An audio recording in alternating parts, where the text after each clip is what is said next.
Welcome back to the Crochet Crowd, my friends over at Michaels.com. Today we're going to work on the Wavy Crochet Afghan. This is a really fabulous idea. Both of these patterns or pictures are the same, and it's just a matter of the color choices in order to do it. Maybe you want something more country setting, more mid-century. Maybe you want something more bohemian. It doesn't matter. This project is really quite amazing. So here we have a simple Wave Afghan, and when I say simple, it truly is. And in fact, this is the very first stitch I ever taught on the Crochet Crowd YouTube back in 2008. And you know what? It's almost 10 years later that I'm revisiting this pattern, but I never ever thought to think about this pattern when it comes to colored transitional yarn like the Caron Cakes. And because of that, I really get to see the ideas of color. So I did a mini sample of this, and I just did a smaller sample, and I'm gonna teach you how to make it a different size if you want to. But you can see that when you do a smaller size, that it doesn't change colors as quickly as you see here. So the length of your project in the distance matters on how fast it will change in order to give it the looks that you see here. So it's a really kind of a neat idea. It's a repeat pattern of 4 different rows that make it really quite fabulous. I know when I learned this as a kid, I was like so blown away with it because I thought it was so complicated, but now that I'm like 30 years into the crochet, I realize that I can almost do this in my sleep. So today I'm going to show you a diagram that I made for myself, and I'm gonna show you the yarn that's been featured within this particular project. This video has sound alerts added. When you hear this sound, it will be your signal that the segment is finishing up. Press stop and crochet the instructions, and then press play again to continue along in your project. So the projects are featuring the regular Caron Cakes as you see it here, and on this side here we have the zucchini loaf, and on the other side we have the pumpkin spice. And when we look down on the color, you can see all the colors that will be happening within this project. You can see the beautiful tinges here of the oranges. I just absolutely love it. Or maybe you want something a little more neutral or something more accenting for your home decor if it's not so bold. This is a really great option. So you only need 4 balls of Caron Cakes in order to do this whole blanket, and it is really quite fabulous. So let me take you to the diagram and explain what we're gonna be getting into today, and then I'm gonna show you how to get started. So if you're new to crochet or unfamiliar with crochet diagrams, I always do a diagram for myself so that I understood it. And once I did the diagram, I realized that I had done this pattern way back about 10 years ago. So what we have here is that if you would like to change the size of your blanket, you just have to do a multiples of 14 and then add 2 at the end. So you go 14, 14, 14, 14. Once you're satisfied with the width of it, just add 2, and then your project will remain in balance in order to work out. The project also has it so that you are chaining 170 if you want to exactly match that one. But of course, if you want to change the size, maybe even go for something bigger, you just need some more Caron Cakes, and if you want to go smaller to baby size, you can do that. So what we have here is a diagram that's really quite straightforward, and we're going to be repeating rows 1, 2, 3, and 4, and I repeated just to write it down for rows 1 and 2 just to show you how it balances out with each other. So let me show you exactly what you're looking at. So I told you that it's an easy pattern. It really truly is. Watch. Rows number 1 and 3 are always just single crochet. You don't have to count, you just single crochet yourself across. Isn't that fabulous? So the only rows you need to be concerned about are rows number 2 and 4. So once you get that done, you go back to rows 1, 2, 3, and 4, and then 1, 2, 3, 4, and work your way up. So the difference between 2 and 4 is the difference of where the shell is. So in row number 2, the shell is a partial on the outside, and then we just single crochet 7, and then we do a shell of 7. And then we single crochet 7, and then because it's an edge, it's only gonna be 4. But as you work your way across, it'll always be 7, 7, 7, 7. So your magic number is Ernie's favorite number of the number 7. So once then you move up to row number 3, it's just single crochet back across, and then row number 4, instead of putting the shell on the outside, we just start off with the single crochet with 4 right in a row, and then we skip 3, put 7 into the next one, skip 3, and then 7 again going across, and then it's just a matter of doing that again. So then you skip 3, 7, skip 3, and then you keep on going across. So it's just a matter of just understanding that every one that's an even number is basically, it's a different location for these shells, and because of the way that it's working out, it makes it look really awesome. So what you're gonna have here is that on top of every shell you are going to have 3 rows that appears to be single crochet, because the next row is single crochet, and then the next row has the shells, but this row is still single crochet, and then the next row is still single crochet, just like so. So when you look at it from a pattern point of view, just like you see here. You can see how the shells just kind of build on top of each other as you go. So there is the shell, and then there's 1, 2, and 3 of single crochets, and then the shell reappears. But see here, the next time that the shell shows up is that it's gonna be slightly over and then it's brought back. So over and back, just like that. Okay, so you ready to go? So you're gonna need a 5mm size H crochet hook in order to play today. You're going to need your Caron Cakes yarn if you wish to play with that yarn as well. You'll need 4 balls in order to do this particular pattern, and we're gonna start off with a slip knot. So you can either match what the pattern says of 170, or you can just chain in multiples of 14. For myself, I'm just gonna do multiples of 14, and when I'm satisfied, I'll add 2 at the very end. So I just yarning over, pulling through. So 1, 2, 3, 4, 5, 6, 7, 8, 9, 10, 11, 12, 13, and 14. So there is one multiple of 14 right there.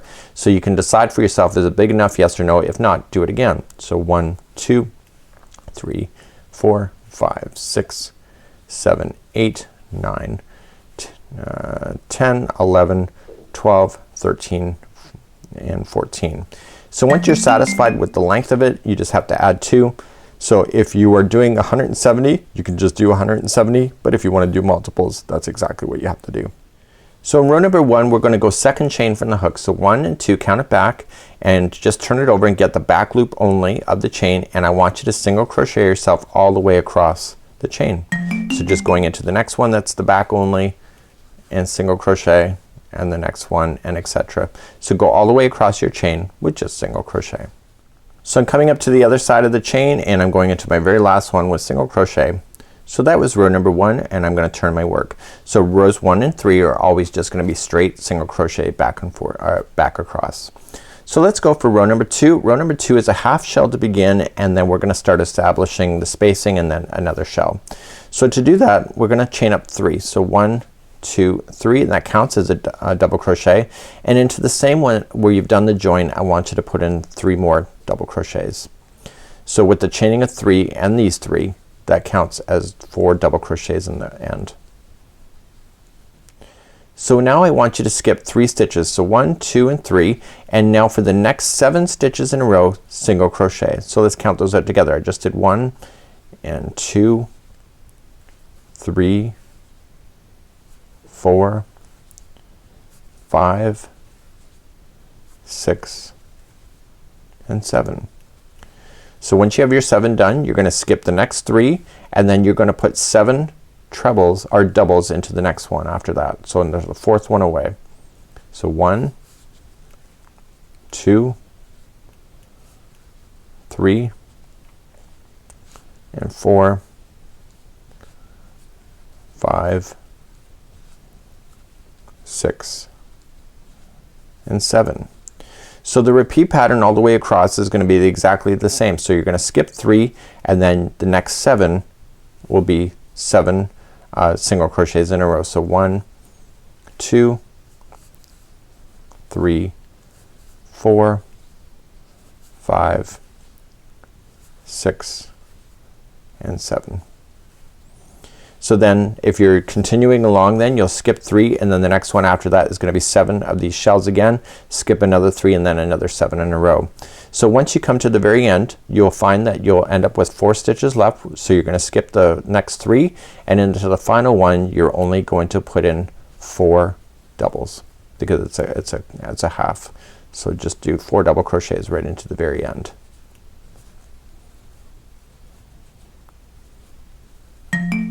Just like that.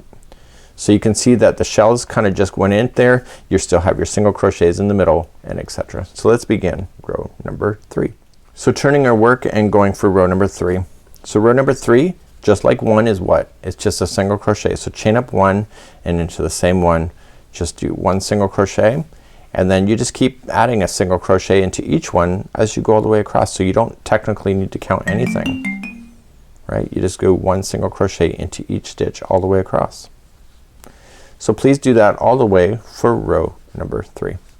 So I'm coming up to the end of row number 3, and I'm just single crocheting my way all the way back. Don't forget that turning chain that you started is also a stitch. So just single crochet there.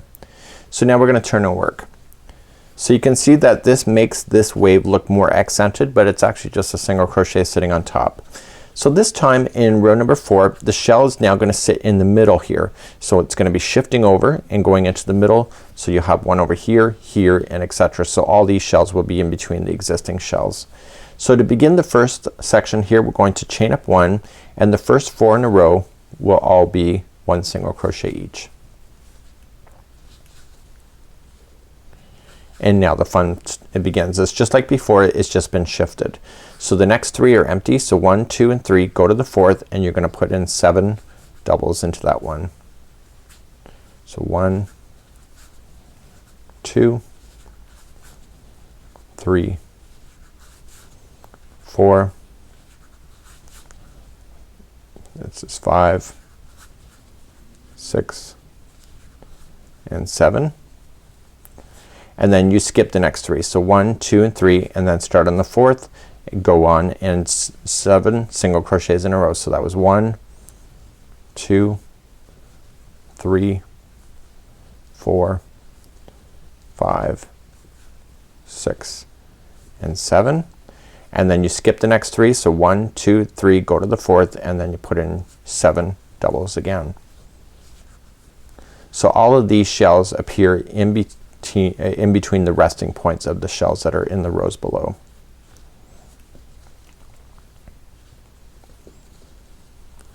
And you want to make sure you get 7 in there. So if your counts are ever wrong, and I did this on the sample too, is that one of these I did a 6 by accident. So you know, you just got to watch your counts a little bit. So skip the next 3. So 1, 2, and 3, and then the final 4, once you get all the way back across, will be just 1 single crochet each. So you just have to maintain the pattern as you're going all the way across, and that's what it looks like so far. So let's turn our work, and we're back to row number 1. So row number 1, 1 and 3 are the same. What are they? Single crochets, that's right. So just chain up 1 and 1 single crochet into each, going all the way across, and I'll show you how to do number 2 again and make sure that you got yourself off to the right start. There is no border for this particular Afghan, so it's really quite an easy project once you understand how everything is working out. So I'll see you at the end of this, and we'll repeat doing row number 2 just to make sure you got it. So I've come all the way to the other side, and you're gonna see it over here. So you'll notice that this is the right side here, and you can tell by the shells to always be on the same side that you'll see the other side looks slightly different, and so the right side to me looks more desirable. That's probably why it's called the right side too. So let's repeat row number 2. So row number 2 was down here.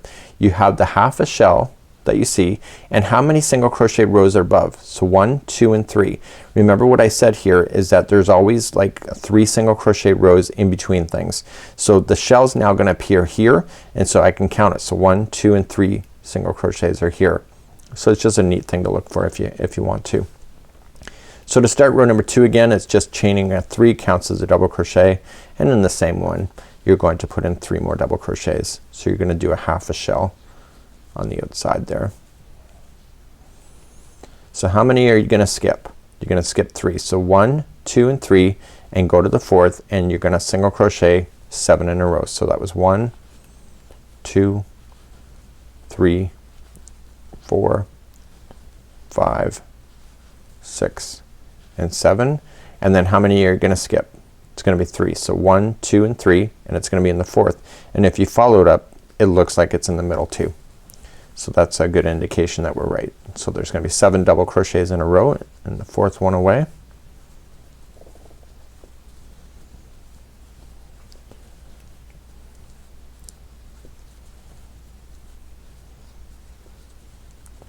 And then how many are you gonna skip? 3. So 1, 2, and 3, and then the next 7 in a row are gonna be single crochets.